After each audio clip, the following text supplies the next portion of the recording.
If somebody molests my daughter, you gonna die.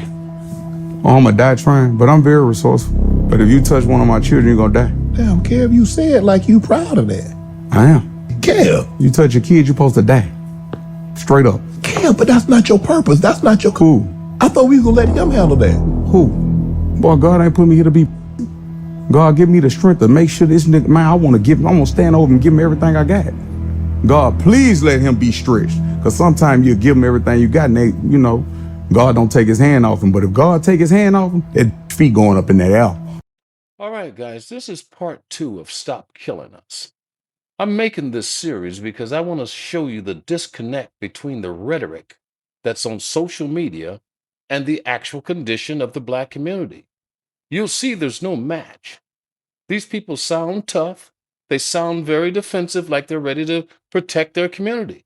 But that's not what's happening. So my contention is that these are psyops. These people are not real. Because if it was real, we wouldn't be watching what we're watching in the Black community today. New insight into the search for a teen now in custody and charged with murdering a sister and brother in their Gwynn Oak home. Thank you for joining us. I'm Kai Jackson. And I'm Mary Bubala. The 16-year-old charged with the murders of 15-year-old Gigi Myrie and her 9-year-old brother Steve Allen will remain in custody. Yesterday, Baltimore County Police announced the arrest of Keith Maurice James Jr. The juvenile is from Baltimore City and is now facing multiple charges, including 2 counts of murder. Fox 45's Alexa Ashwell was inside the courtroom for James' bond hearing today. She joins us live from outside in Baltimore County with the new details. Alexa. Yes, the judge is keeping this defendant in custody. He also denied the defense's request he be transferred to a juvenile facility, citing these allegations. Newly obtained charging documents outline how investigators linked 16-year-old Keith Maurice James Jr. to the murders of 15-year-old Giovanna Gigi Myrie and her 9-year-old brother Steve Allen. Here, investigators citing witness statements, cell phone data, surveillance footage, ballistic evidence recovered, and James' own statement to police, then mapping out a timeline. On July 7th, at approximately 7:20 that evening, their mother discovering the bodies of her children inside their home on Towles Road and calling 911. Both had been shot multiple times. Gigi found lying on a bed and Steve lying in between a bedroom and the hallway. In court documents, a close friend of Gigi first alerting authorities to a male named Keith, who Gigi had recently started talking to.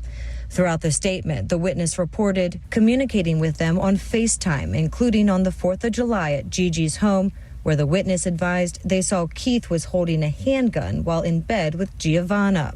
That Keith had allegedly threatened to kill her if she messed with other guys, and that Gigi said Keith was going to come over around 4 the evening of the murders. A second witness helping investigators determine when they believe the siblings were fatally shot. A neighbor reportedly hearing a projectile strike another neighbor's front door. The timestamp on surveillance, approximately 5:08 p.m. In court documents, investigators then using cell phone data from Keith's believed number and video surveillance from both the MTA and neighborhood cameras to place Keith in the area of the crime scene before and after the murders, specifically walking from a bus station towards the victim's home, then leaving the area to another bus station back into the city. In court documents, investigators say during questioning on July 21st, Keith admitted he and Giovanna had been talking for about 2 months, but that he had not met up with her in person since the 4th of July. A statement investigators say contradicted the evidence. Good afternoon. The chief announcing Keith's arrest the next day, charging him with 2 counts of murder. This afternoon, Keith appearing by video here inside Baltimore County District Court for his bond hearing, remaining silent as his attorney waived his request for a bail review and then asked the judge to consider transferring him to a secure juvenile facility, a request the state argued he was not eligible for.